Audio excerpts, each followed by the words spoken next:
The admin dashboard. So whenever you go into your site as admin, the first page you'll come to is the dashboard. The dashboard gives you a breakdown of what's happening on your site.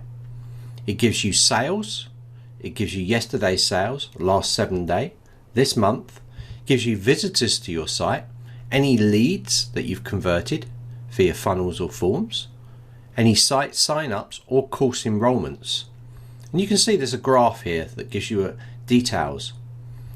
If you hover over any of the question marks, you'll see what it says about those areas. You'll also see any activity happening via the live stream on the right hand side, and any sales that you've made or orders are in this area down here.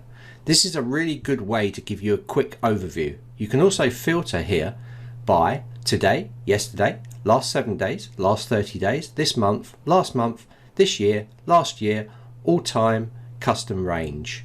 This is the first page you see every time you enter the admin area of your Zenler site.